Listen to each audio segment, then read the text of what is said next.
Okay, Samsung J26 software repairing.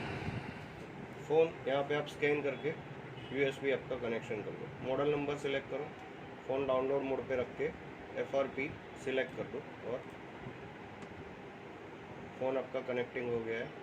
Okay, download mode पे आपका phone है और ये प्रोसेस चालू और ये आपका स्टेटस क्लीन हो गया।